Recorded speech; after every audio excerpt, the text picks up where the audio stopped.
Halo teman-teman, kembali lagi bersama saya di acara kelas KKN pengenalan inovasi olahan produk kedelai berupa keripik tempe dan susu kedelai. Sebelum melakukan aktivitas, mari kita menaati protokol kesehatan yaitu dengan cara mencuci tangan dan wajib memakai masker.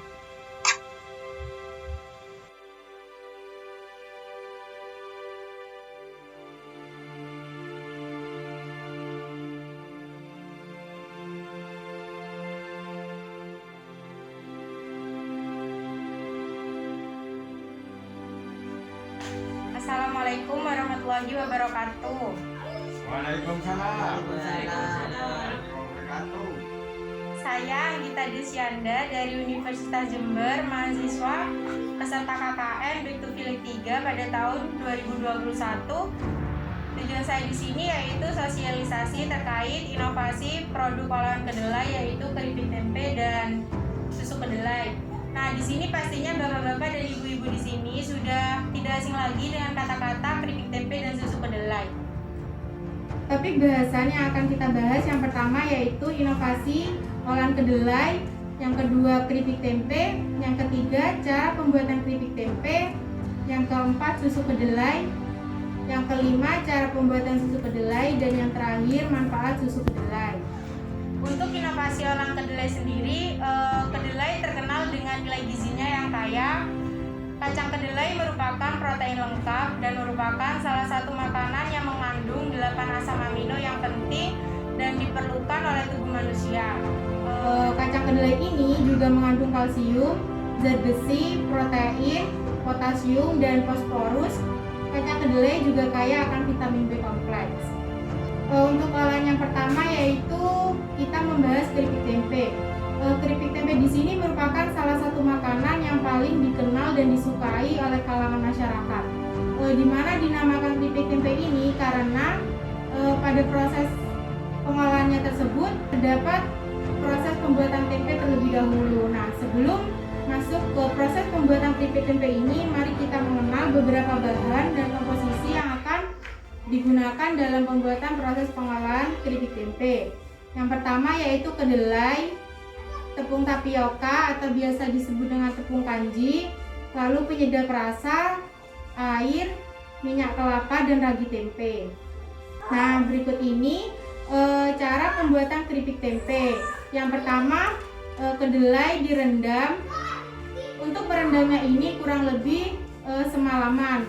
Lalu setelah direndam, kedelai ini dimasak dengan api yang konstan yaitu besar selama kurang lebih 45 menit. Untuk proses yang kedua yaitu penirisan kedelai.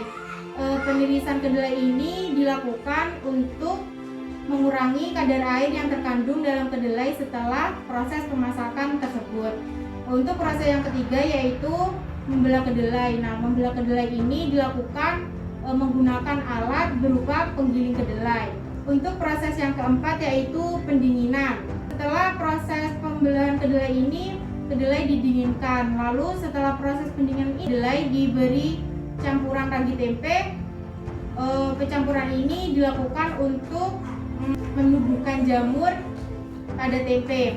Untuk proses yang kelima yaitu pencampuran tempe yang belum jadi tadi dengan tepung tapioka. Lalu proses yang keenam yaitu pencetakan adonan. Adonan tadi dimasukkan ke dalam plastik kecil, misalnya plastik es lilin dengan kondisi yang padat. Apabila tidak padat, maka akan merusak hasil dari keripik tempe tersebut. Lalu untuk proses yang ketujuh yaitu pemotongan. Pemotongan ini dilakukan dengan menggunakan pisau yang sangat tajam, lalu diiris tipis mungkin. Lalu setelah diiris tersebut, irisan keripik tempe tadi dicelupkan pada bumbu yang dicampur dengan air, lalu memasuki proses penggorengan. Setelah penggorengan selesai, minyak ditiriskan lalu memasuki proses pengemasan. Nah, untuk olahan produk yang kedua yaitu susu kedelai. Susu kedelai merupakan minuman yang bergizi tinggi, terutama karena kandungan proteinnya. Selain itu, susu kedelai juga mengandung lemak, karbohidrat, kalsium, fosfor, zat besi, provitamin A, vitamin B kompleks kecuali B12 dan air. Untuk komposisi susu kedelai yaitu sari kedelai, garam, gula, perasa makanan, serta air. Nah, berikut ini cara pembuatan susu kedelai. Yang pertama yaitu merendam kedelai. Nah, untuk perendaman kedelai ini dilakukan selama 3-4 jam. Yang kedua yaitu penirisan kedelai. Sebelum menghaluskan kedelai ini harus dikurangi terlebih dahulu kadar airnya dengan cara proses penirisan kedelai ini. Yang ketiga yaitu menghaluskan kedelai. Menghaluskan kedelai ini menggunakan alat seperti penggiling kedelai.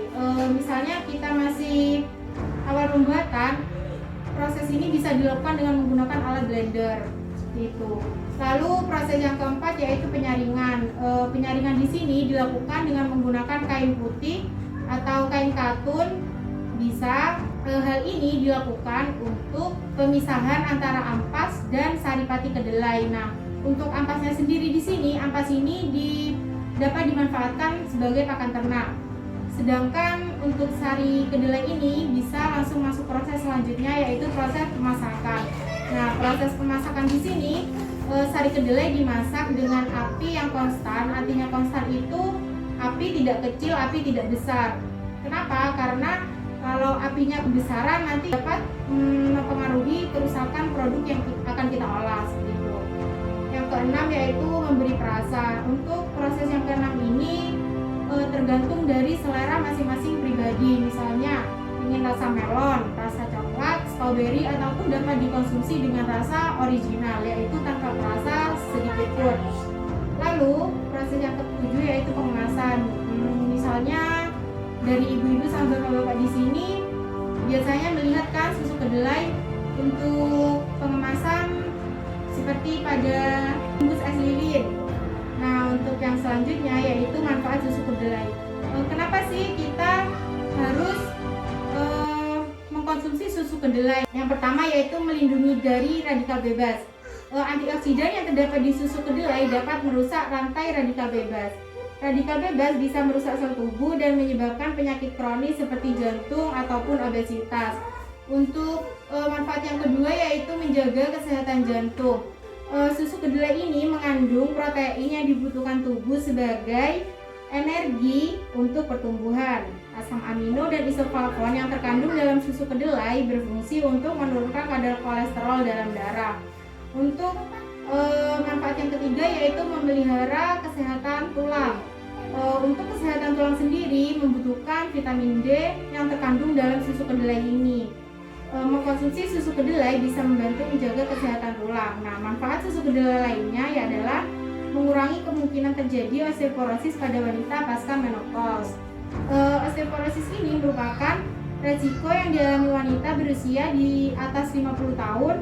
Kurangnya kalsium dapat meningkatkan kemungkinan terjadi penyakit tersebut. Nah, untuk manfaat yang terakhir yaitu mencegah obesitas dan menurunkan kolesterol. Obesitas dapat terjadi pada pria ataupun wanita. Isoflavon pada susu kedelai memiliki efek hormonal yang dapat menghambat adipogenesis yang dapat menurunkan pelebaran dari jaringan lemak. Hal ini turut mempengaruhi dalam menurunnya kadar LDL kolesterol dalam darah dan dapat mencegah terjadinya penyakit jantung. Sekian pemaparan dari kami. Wabillahi taufiq wal hidayah. Wassalamualaikum warahmatullahi wabarakatuh. Waalaikumsalam warahmatullahi wabarakatuh.